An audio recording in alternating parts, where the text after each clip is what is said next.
Model Making Guru is sponsored by emodels.co.uk, your one-stop shop for all your model making needs. emodels.co.uk. Make something awesome.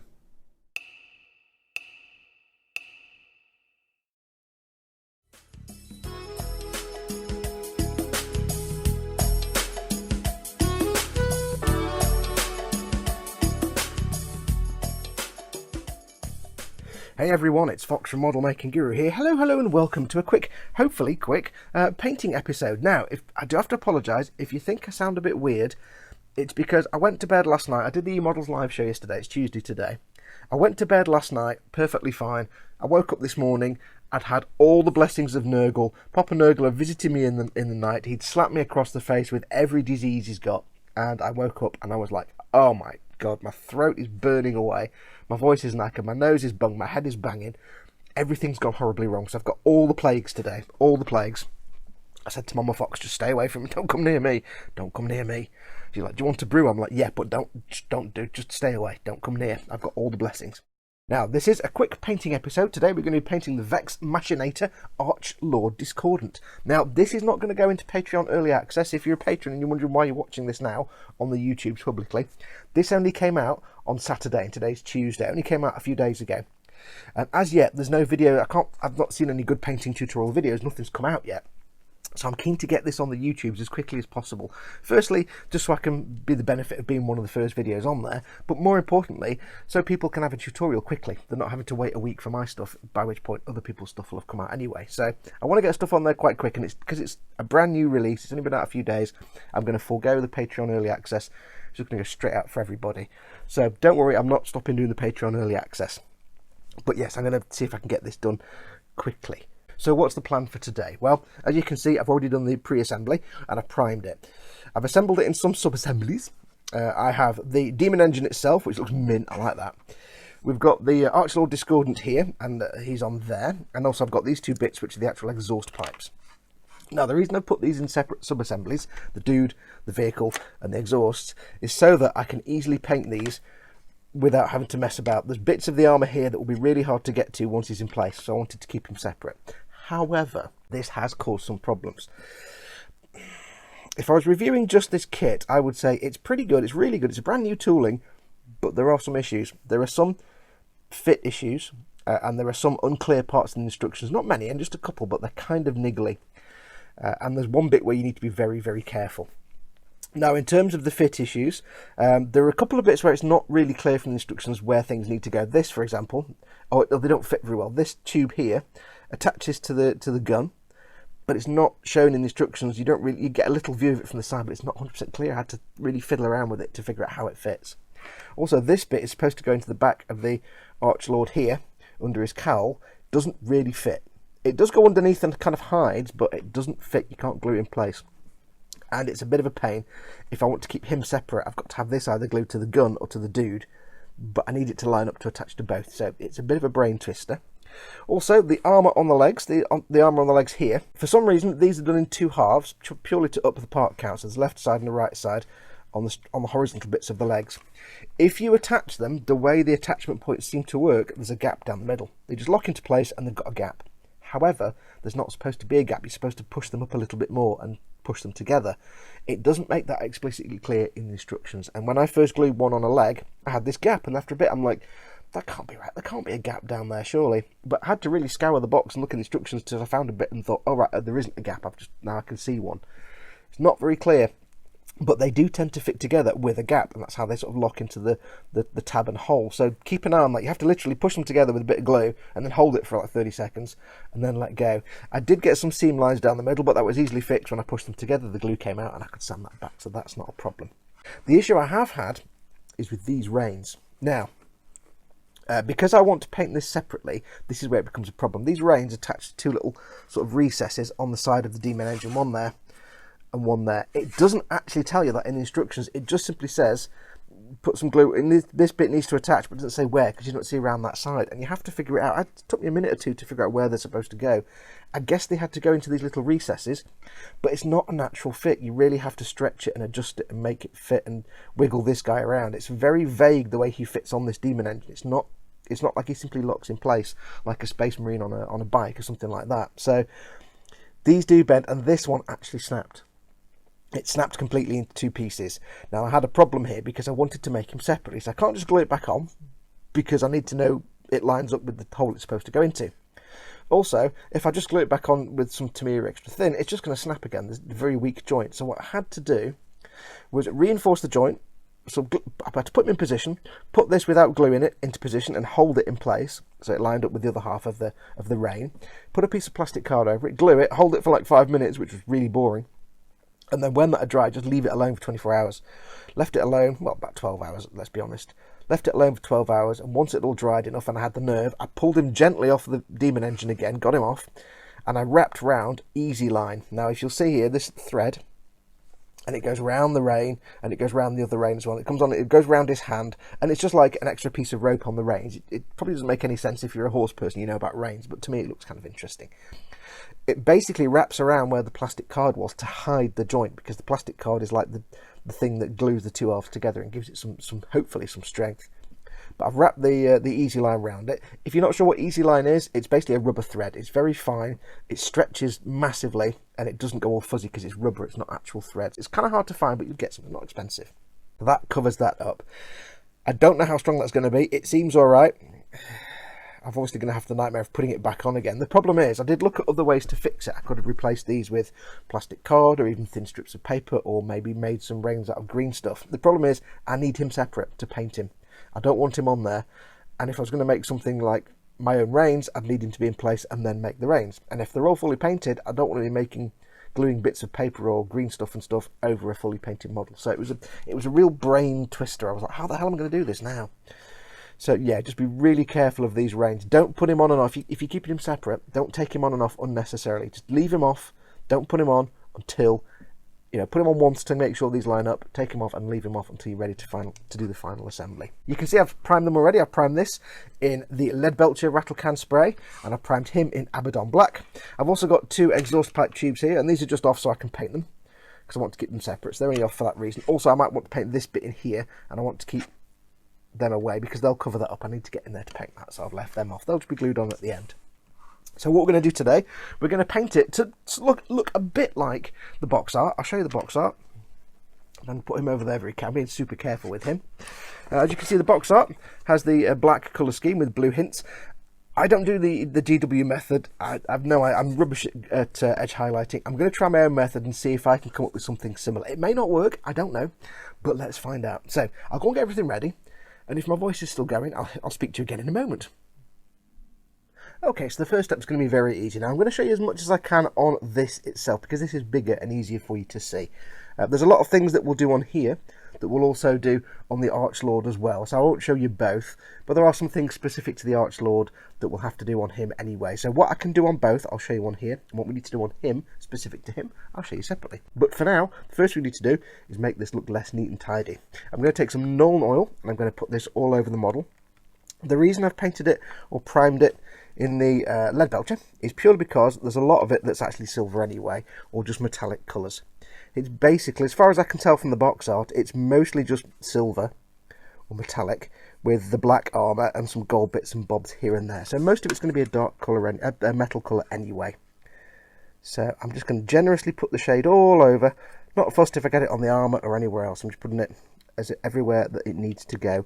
I'm going to be generous, but I'm going to make sure it doesn't pool up anywhere and look a bit rubbish. But I'm going to have to kind of work it underneath as well. Now this would be easier if you didn't have it mounted to the base, but I decided to mount it to the base, so never mind.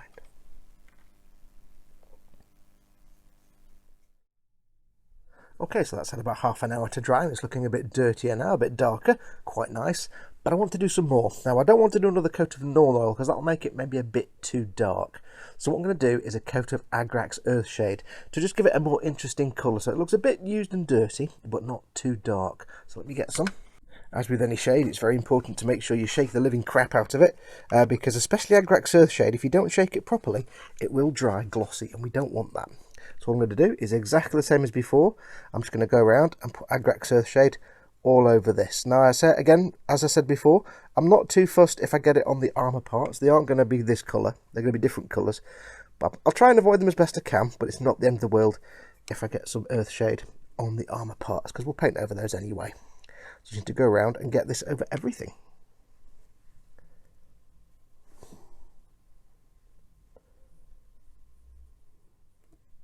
Now, while that Agrax Earthshade is drying, I'm going to go back in with the Nuln Oil, and this time I'm just going to put the Nuln Oil on the gun and on the octopus arm type thing, whatever you want to call it. I kind of think of Dr. Octopus when I see it, that's coming out of the back of the gun. There's three I think, or four of these on the guy himself, and this is one of them, and I want them to be a silver colour, not a brown colour. So they're going to get 2 coats of Nuln Oil.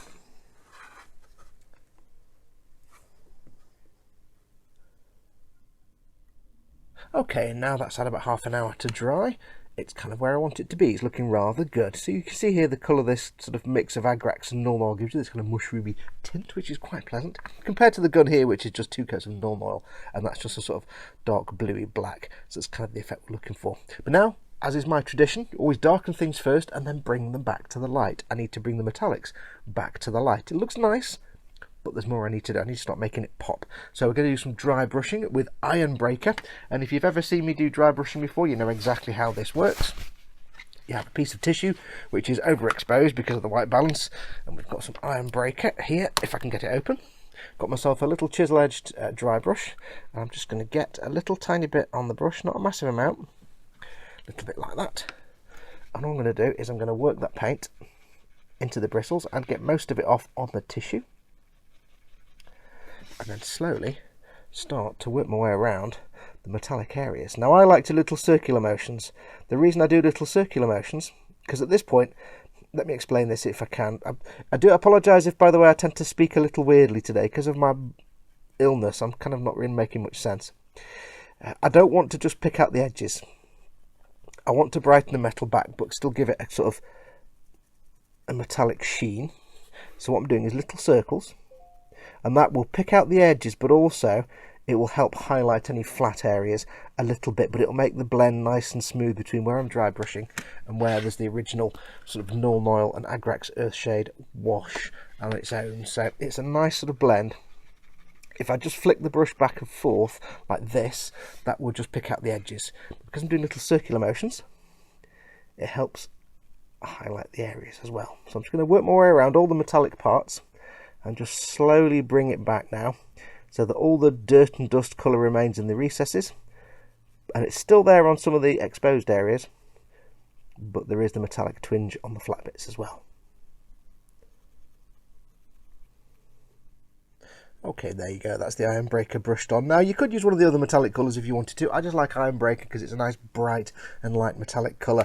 I do plan on matte varnishing this before I do the last round of metallic sort of highlights, so that will dull down a little bit, but it just gives a nice bright contrast. I do like that colour. Anyway, now it's time to crack on with some actual painting. For the next step, we're going to start painting the armour. Now we're going to reproduce the black armour effect, but I'm going to try something out, because I'm never comfortable just painting black, because once you paint black, you kind of, that's it, there's not a lot you can do. I'm going to try something different. It's kind of bluey black, so I'm going to start with Cantor Blue. I'm going to get some Cantor Blue, which you can see is quite a bright blue colour. I'm going to get the tiniest amount of water, and I'm just going to start applying it to the armour. Now this is where I'm going to start working on the figure as well, but let me just get some paint on there. Okay, so what I'm going to do is basically just start working my way around and applying the Cantor Blue to the armour. Now it's a very thin colour at the moment, I've got a little bit of water in there, but that's fine. I'm going to be doing a few coats of stuff on here, so I don't want to go too heavy, and it doesn't matter if I get paint on the trim, because we'll be painting that gold trim later. It is going to look a bit patchy at first, but again, that's fine, because we can come back with a second coat. So I'm going to work my way around on him, on the figure. Basically, it's most of the figure is going to be this dark black, blue-black armour, so I can just start slowly working my way around, giving him a good couple of coats of the Cantor Blue. Again, I'm not fussed if I get any on the gold trim parts, because they'll be painted over shortly anyway. Just going to work my way around.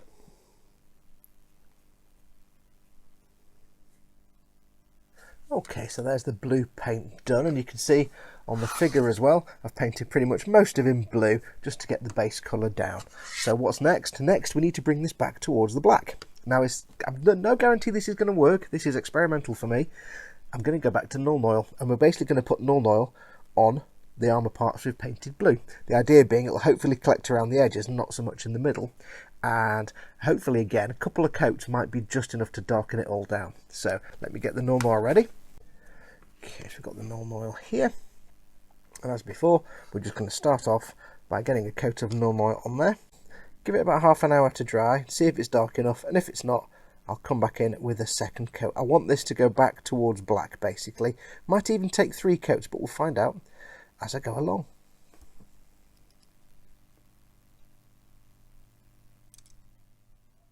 Okay, and now 3 coats of null oil later, it's looking a bit darker. Now this looks a bit overexposed, it's not quite this bright in real life, but because this is starting to get a bit dark, setting my white balance so you can see what I'm doing is quite difficult. So it's not actually as bright as this is, this is just a bit brighter than real life so you can see what I'm doing.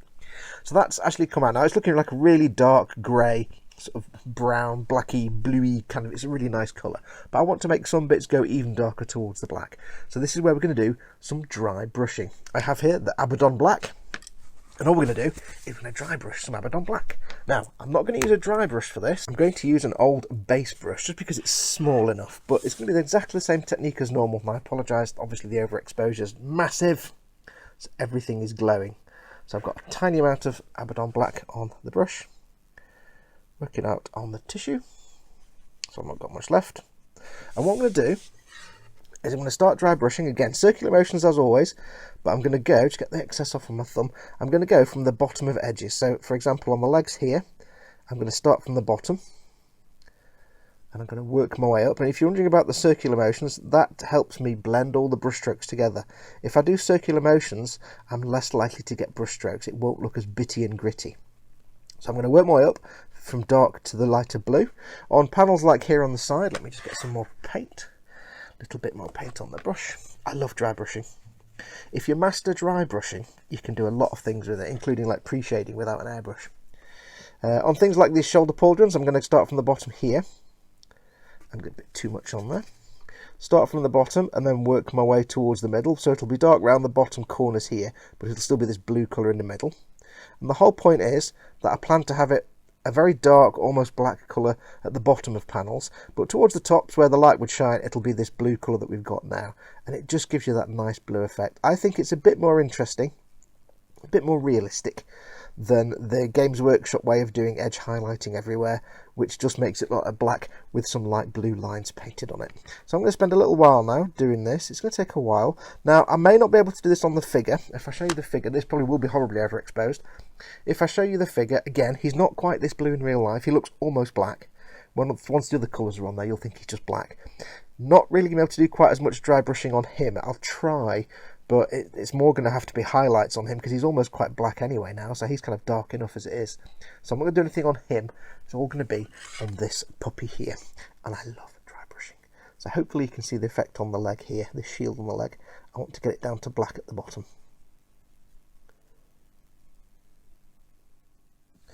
Okay, so hopefully now you can see the kind of effect I was going for. Again, keep in mind, I've overexposed this shot a bit so you can see the colours, so it's not quite as bright as this in real life, but you've got the darkness around the edges there, at the bottom of edges. Quite nice, I'm quite happy with that. So next we need to do a bit more dry brushing, and this is to bring the highlights back, very subtle, and for this we're going to use Rust Grey, but we're going to use very, very little of it.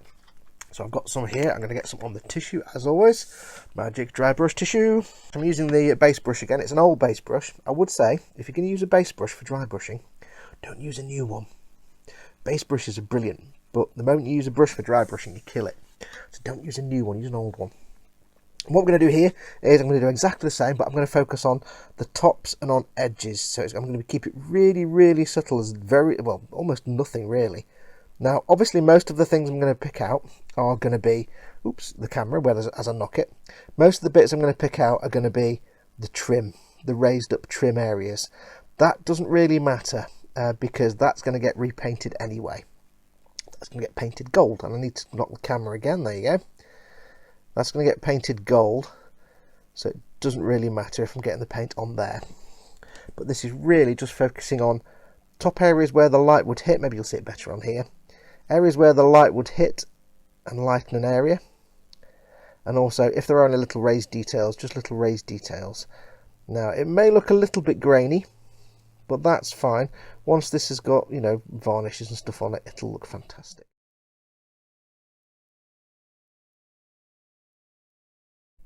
Okay, so you can see now the kind of effect I was going for. I'm more than happy with that. I realised I hadn't painted the top of the gun, the sort of the carapace on the gun, so I've painted that now. That's looking pretty good. The dude, if you remember I said I was going to do the same on him, he was dry brushed as well with the same colour. And the flag as well, which was also black, and that needs tidying up a bit later on, but that's just a rough basic colour. Now it does look a bit patchy here and there, but once he's got loads of other stuff painted on there, it'll be fine. So he's all been, had the base colours put down. He's all been, that's not even a real sentence, Fox. Wow, I'm so not well. So not well. Right, so anyway, what's next? Next is my favourite bit, and this will keep me going for an hour or so, even though I'm at death's door. I really am. I'm going to do the gold trim. Yes, I love the gold trim. It's time to crack out the Retributor armour. There's tons of trim all over this, and you're going to probably want to vary your brushes. I'm going to use a layer brush, maybe an artificer brush, and I also have the Army Painter Regiment brush as well. Remember, if you're using a wet palette, which I do recommend, there should be enough moisture in your wet palette to keep the paint nice and moist enough, but it never hurts to add a little bit extra if you need to. Now don't worry too much if you end up making a bit of a mess on these.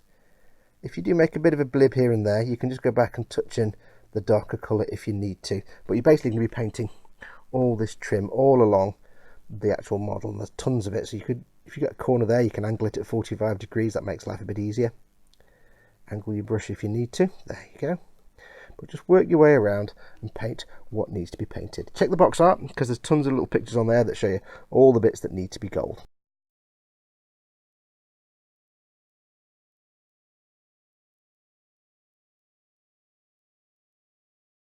Now, we've done the gold trim, now that's been done, you are looking at about 8 hours of work. This and the figure, just to get the gold trim on there, is about 8 hours, 7.5 to 8 hours. It's been a very long day, and that last clip where I was painting the gold is basically the only filming I've been able to do up to now.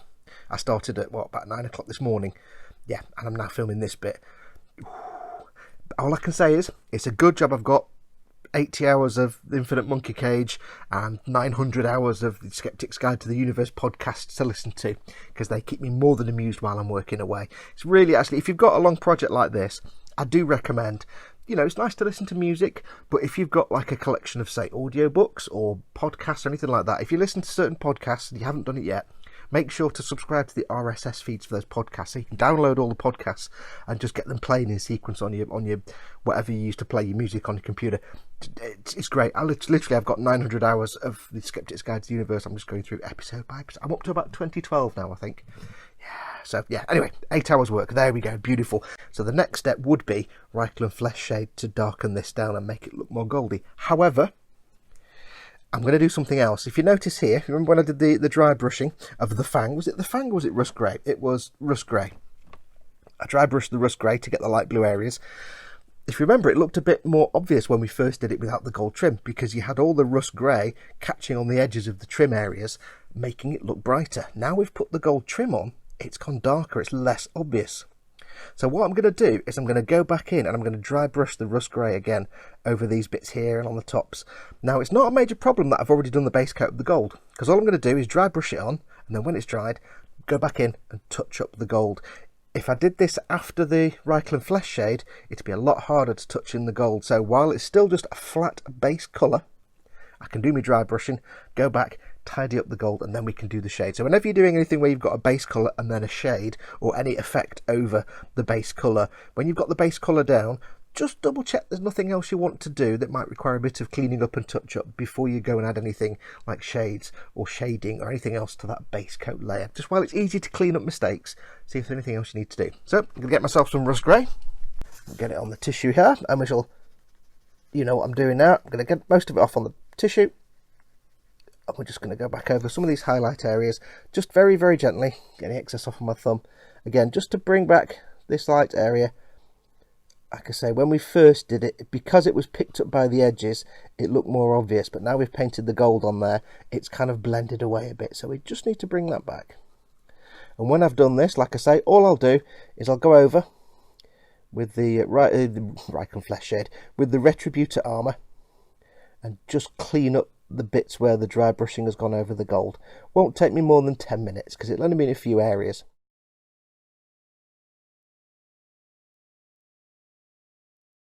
Okay, so there you go. It's looking a bit better now. That light colour is just popped again as it did before. It's always the way when you're doing any kind of like dry brushing to get highlights and then you put another colour over the top. Sometimes they fade back and you just have to bring them back. But luckily, because we hadn't shaded the gold, it was dead easy. But that is the next stage. We need to shade this gold trim. And for that, we're going to use Reichland Flesh Shade. Now, you may notice that this gold trim is not the neatest paint job in the world. There's a few bits here and there where I've wiggled a bit on the line. And if you are making a model and you're painting like this and you've got lots of fiddly trim details and you're just at the stage of putting down the initial base coats, don't try and bust a gut trying to get nice, crisp, straight lines if you're going to go over with a shade later on. Because as I've said a million times before, shades and washes hide a multitude of sins.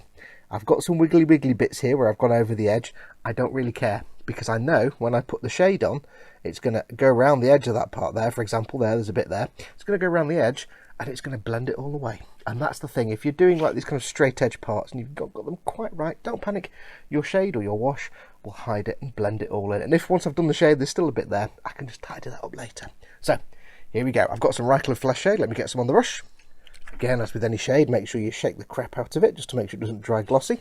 And this should just impart a nice sort of ready warm tint to the gold. Now you can be quite generous here. This will give it a matte finish, but this is just one part of the actual gold trim story. And when you put it on, make sure that you're going along the edges of trim parts as well. You're not just going over the tops, but you're going along the edges, because like I say, you want to get it around the edge of the part to get it to hide things, but also to make everything, knock the camera, to make everything blend nicely. And don't worry if it comes out really dark. That's the idea, because to say, there's a lot more to do on this gold. This is just the second step.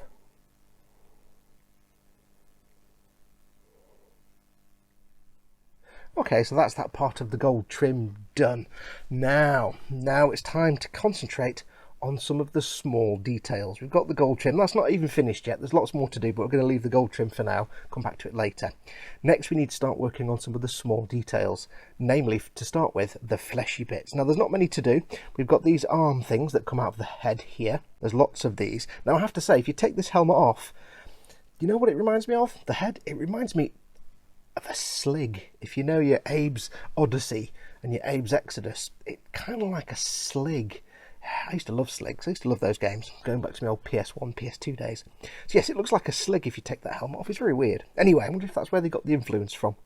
We need to paint these bits. There's also, I've decided, because there's not much reference shots on the box, there's not much to go off, so I've decided this is going to be fleshy as well. This bit here that's above the metal frame. But under the saddle, and also you've got the eye on the shoulder of the Archlord as well. The sort of the camera thing on his left shoulder, that's going to be a bit fleshy as well, so we've got those to do. Now, as you may have noticed, I'm not following the colours on the box religiously. I'm kind of making it up. My golds were slightly different colours. I'm going off the colours I've got. I don't have all the colours that are actually on the box listed, and you don't always have to follow them. You can do if you want. I'm not doing that. So for these fleshy bits, I'm going to start off with some Celestra Grey. It's a nice neutral grey colour. I've got some on my brush here. I'm just going to very carefully paint these arms. I'm going to paint the whole arm. I'm just going to paint the whole thing. I'm going to paint the claw at the end. Now that will end up being a different colour anyway, but I'm just getting it painted for now. You can see there it's quite thin. That's because I've got a little tiny bit of wood coming off my wet palette, but that's absolutely fine. If I need to, I can do, you know it, I can't say what Duncan says. I can only say more than one coat and less than three, maybe.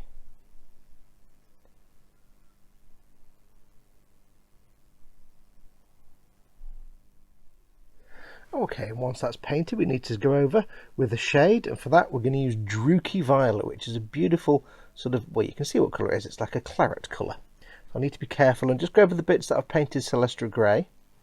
And as with all shades, give it a bit of a generous coating, but try not to let it pool up too much. I also need to paint it over the brain bit, which I've decided is a brain over here as well. Same principle, just get it on there, let it pool up a little bit, but I've got other plans for this. We'll go around and get all these bits done. Need to get it into all little nooks and crannies. Make sure it all goes on lovely, lovely.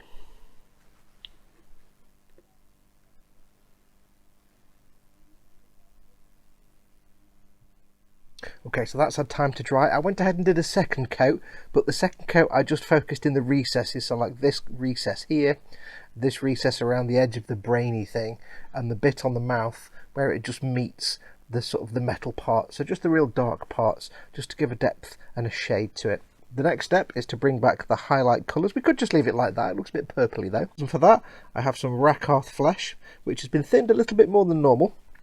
And all we're going to do is we're going to work this onto the areas we've just shaded, but we're just going to focus on the highlight areas, the raised areas, and leave the shade in the recesses. Now I've thinned it a bit more than normal, just to make it flow a bit better, make it a bit more transparent.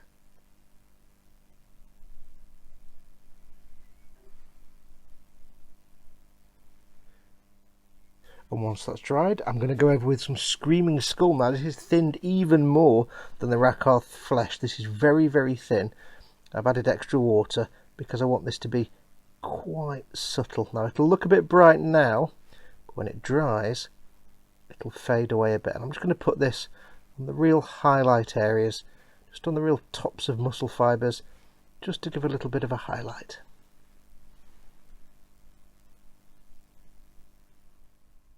Okay, so that's the fleshy parts done.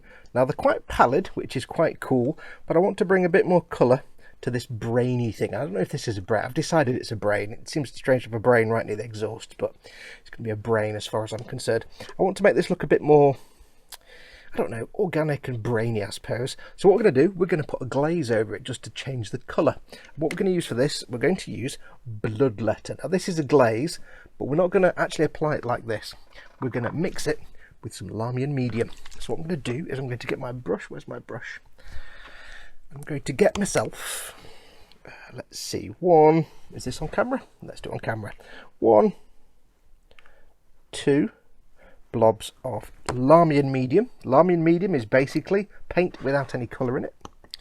And I'm going to add one brushful, well not a big brushful, one brushful of Bloodletter. Now, you might be wondering what I'm doing here. Well, a glaze, the Bloodletter is a glaze, and a glaze is basically a thin paint.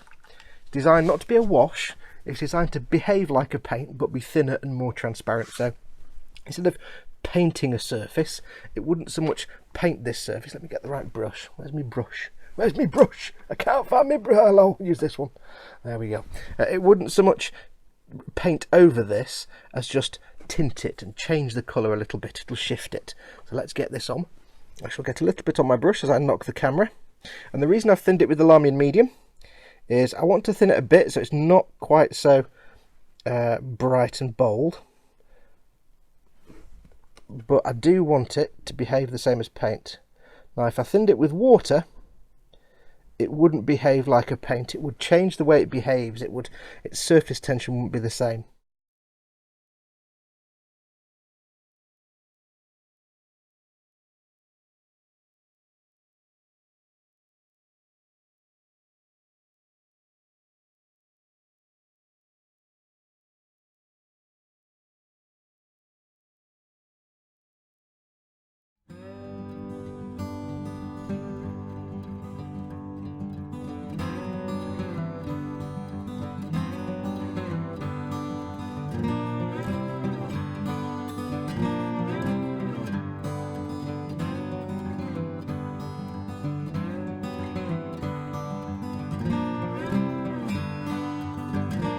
Okay, so with that done and a couple of extra coats on the brainy thing, just to make it stand out a little bit from the rest of the meaty parts, hopefully you can see that started to give some nice definition there. So we'll move on from that. That's that bit done. Next up we need to do some leather work, and on this beast we just have the seat, the saddle, and on the figure we have all the belt and any leather work on the figure, which is the reins, the belt, and the holster for his sidearm. And all we're going to do, we're going to start off with some Rhinox hide. Remember, of course, I'm not showing you doing a lot of stuff on the figure just yet, because anything that I do on the figure that's the same as on the beast, I'll just show you on the beast, because filming little figures is actually quite hard. So assume I'm doing the same thing on the figure. We will do some standalone stuff on the figure because there's stuff I need to do on him that isn't on here. And all we're going to do first of all is just paint the whole of the saddle with Rhinox hide just to get this base coat down.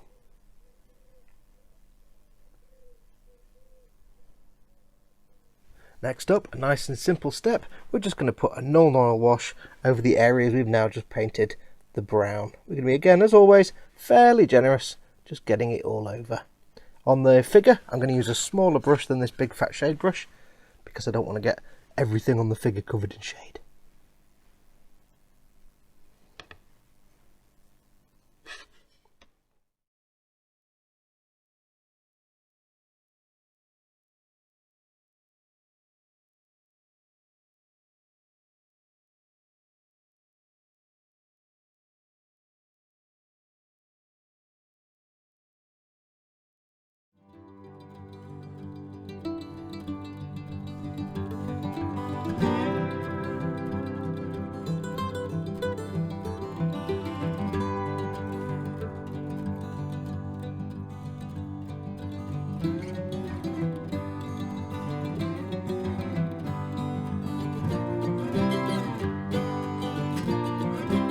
With that done, we need to paint these what look like bandages over the leather. Well, I'm assuming this is leather. I'm kind of making this up. You don't really see a picture of the seat. It looks like leather with these straps over that look like kind of wrappings or bandages. So I'm going to paint them bandage style.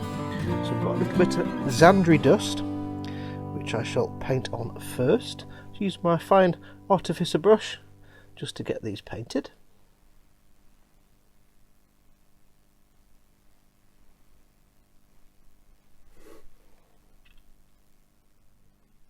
Once that's dried, the next step is to go in with some Agrax Earthshade and shade those bits we've just painted. This is to bring the shading depth back in. And you've got bits on both sides, remember?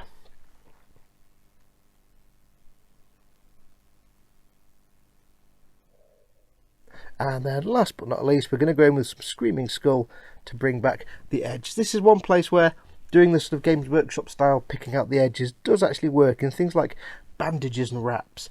But what I tend to do is get most of the paint off the brush, really almost nothing left on the brush, and just gently run it parallel to pick out the edges. And you just get little highlights. I try to keep it just towards the tops, because I've not got much paint on there, and I'm running it parallel, you know, not putting it point down. I just pick out the edges, the raised edges. And this is one place where it does look quite good when you do this technique. I don't always use like the Games Workshop edge method because I can't do it very well. But things like this, it does look quite nice. So I'll go and do the rest and then we'll move on to the next step.